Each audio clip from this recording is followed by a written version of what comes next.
What's up guys? Tara, samahan nyo naman ako ngayon na mag-install ng Domino OEM switch for Honda Click na in-order ko sa Lazada through Laz Pay Later. So, inutang ko muna siya for 254.70 pesos. Then, i-install na rin natin yung binili ko naman sa Shopee na na hand grips domino rin siya. So tara, let's rent.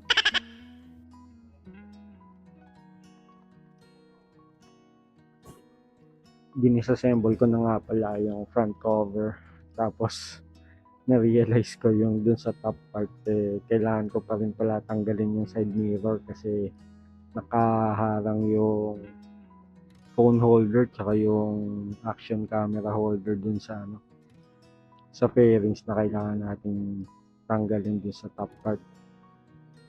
So wala akong no choice talaga dun. Instead na mapabilis yung trabaho, medyo nadagdagan pa. So ayan, unti-unti na natin siyang tinatanggal isa-isa.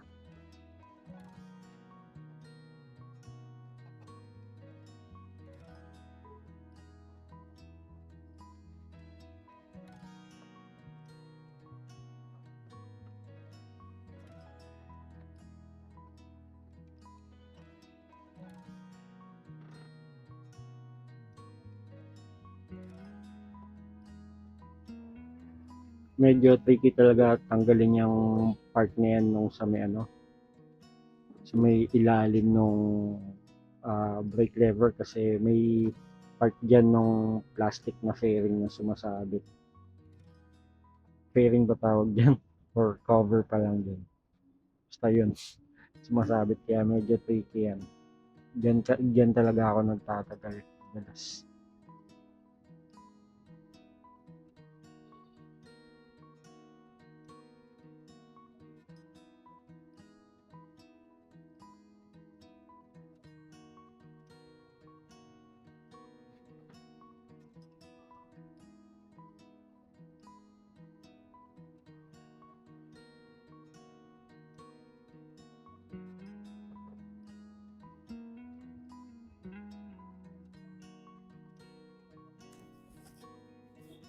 Nung na-remove na natin yung cover, ang second challenge naman na encounter ko dito is kung paano ko i-remove yung pins. Yes, alam ko na may kailangan ka i-press diinan para bago mo hatakin, pero since first time ko yan gagawin para dyan sa part na yan, medyo tricky pa rin for me. Saka syempre maingat pa rin ako, baka may biglang mahugot na wiring na hindi ko naman agad maibalik dahil wala akong masyadong tools. At ayan na nga, nahulog. So yan, i-open natin yung natin, packaging ng ating Domino nahulog OEM switch. Nahulog, buti na lang matibay-tibay siya. Siyempre, try mo muna i-connect dun sa pins, then test muna natin kung gumagana.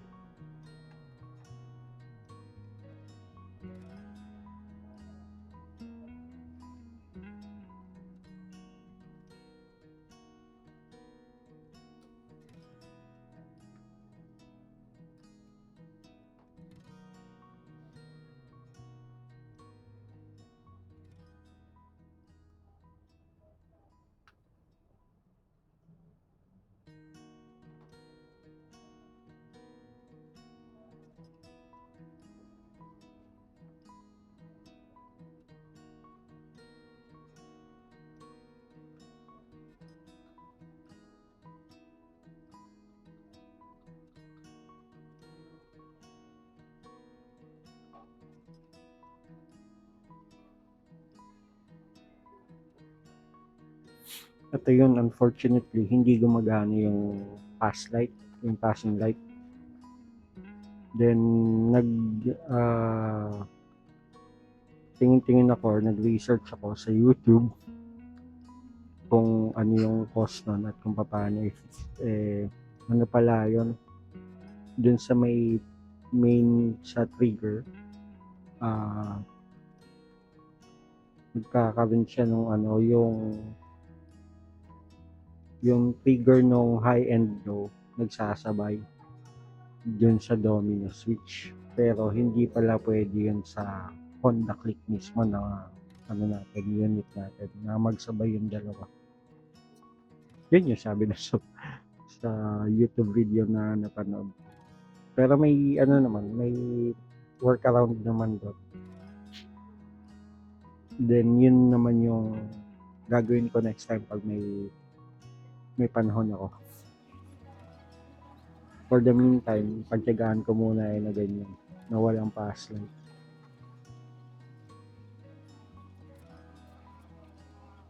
Nilagyan ko din muna ng electrical tape yung ano, yung wires ng connection ng pins para may insulation din. Kasi meron ding konting ano, wire na naka-expose. So, just for ano lang din, safety purposes na para hindi mabasa or hindi rin agad lumutong sa init yung wires. Kailangan natin i-insulate. Kailangan nyo nga rin palang balutan ng electrical tape yung ano, yung handlebar mismo para may kakapitan yung ikakabit natin na OEM switch. Tapos yun dun sa mismong back end ng switch, meron siya sa loob na nakausling ano, plastic pang hold sa ano yun dun sa handlebar, kaya lang need mo pa butasan yung handlebar. So option na lang is pinutol ko na lang yung plastic part na yun. Instead na butasan ko pa yung handlebar ko.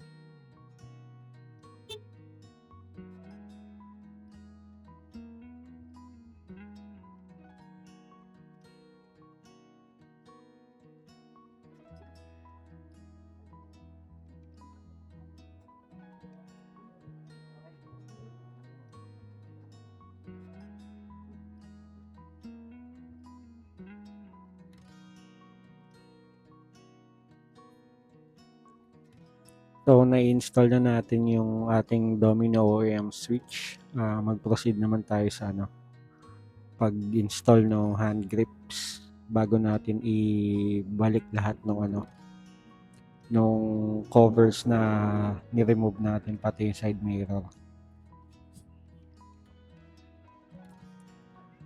Inisprayan ko na nga rin pala ng ano, ng lubricant, yung nabili ko PS40 instead na WD-40.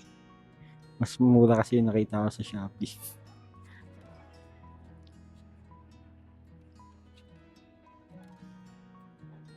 Yung mga ends niya, inisprayan ko na yan.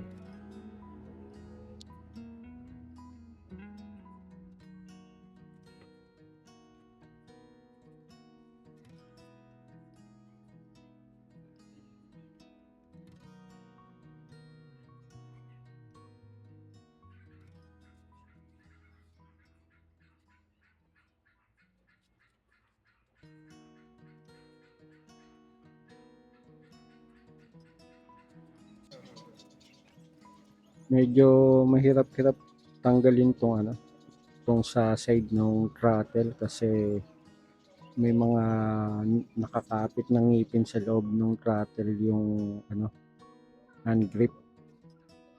So, kinailangan ko pang sungkitin ng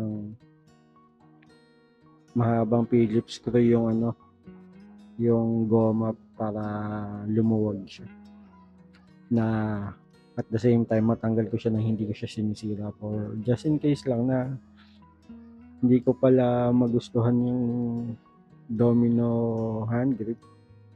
So pagkaka-install ko, pwede ko naman ibalik agad yung stock na hand grips natin. Mura nga lang pala itong Domino hand grips, kaya dalawa na binili ko just in case. Ano, parang nasa 100 something lang yung bili ko dun sa dalawa. Nagpamahal pa yung shipping fee or additional shipping fee. Yun, in-install muna natin yung dun sa may left side. Dun sa left side yung yung makapal na hand grip. Then dito naman sa right side sa throttle, yung manipis na hand grip. Dito kailangan mo siyang pagtiyagaan para hindi masira yung yung throttle mo. Talagang tiyatiyagain mo siya, yung kumbaga controlled force yung kailangan mong ibigay dun sa pagtulak tsaka pag-twist ng hand grip para pumasok. Unfortunately, nabiyak agad yung yung rubber nitong hand grip sa may sa may throttle side. So ang verdict ko doon is hindi maganda yung rubber quality nung hand grip na to. Kasi nabiyak agad siya dun sa may top part. Then dun sa may gitna kaka-twist ko. Medyo nagkabiyak na rin siya. Pero since binili ko yan so try ko na lang muna gamitin, sayang ituloy ko na lang din yung installation para hindi naman masayang yung pera natin. Next time ko na lang yung palitan ulit or ibalik yung yung stock na hand grips.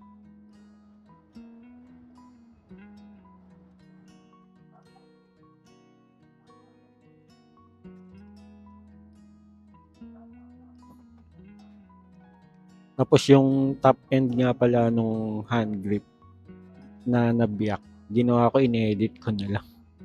Pangit kasi tignan So yung black part na nabiyak, pinutol ko na lang siya. Tinanggal ko na lang siya talaga para hindi lang pangit tignan. Hindi naman nagbago yung yung kapit niya dun sa mismong throttle.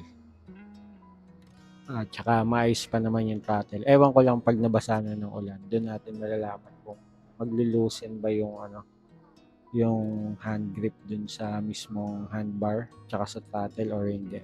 Saka natin malalaman. So dito ko na muna tatapusin yung video natin, guys.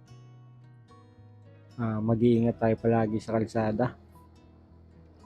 So this is our Papi. Ride safe palagi and see you on my next vlog.